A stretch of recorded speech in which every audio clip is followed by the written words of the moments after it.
saya pernah ke perpustakaan? Perpustakaan mana? Pernah? Punya kartu perpustakaannya? Oh, belum pernah. Belum punya. Belum punya. Lain kali kalau datang ke perpustakaan minta sama bapak ibunya, Pak, bikinkan satu perpustakaan biar bapak bisa bikin di sini juga. Punya perkenalan dia diri dulu ya. Kenalkan, nama saya Kak Ari Utomo.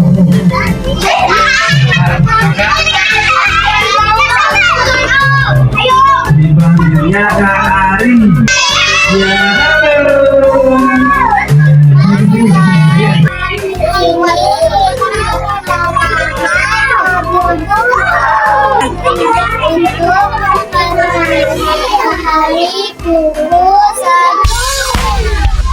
Halo teman-teman, aku mau mengajak teman-teman untuk membaca.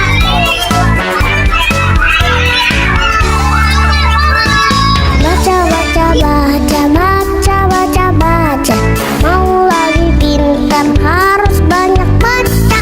Baca, baca, baca, baca, baca, baca.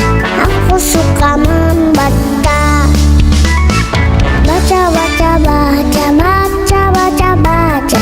Mau banyak tahu harus banyak baca. Baca, baca, baca, baca, baca, baca. Ayo rajin membaca.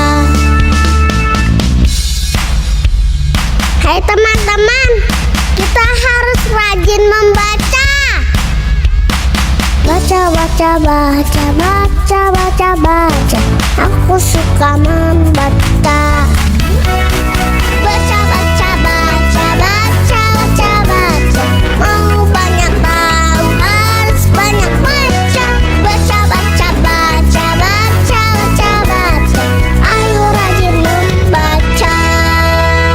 Teman-teman, ayo rajin membaca. Aku, kamu, dan kita semua bangga jadi anak Indonesia. Giat belajar, riang gembira, cerdaskan bangsa dengan gemar membaca. Karena membaca itu luar biasa teman-teman. Membaca itu akan membuat kita tidak jadi bangsa kelas teri. Membaca itu akan membuat kita punya daya imajinasi, punya keluasan hati, tidak mudah diprovokasi. Dan satu lagi ya, membaca itu akan membuat kita menjadi orang yang tidak mudah menghakimi. Karena saya kerap bilang, pembaca itu orang yang sabar. Dia akan menunda mengambil kesimpulan sampai halaman terakhir.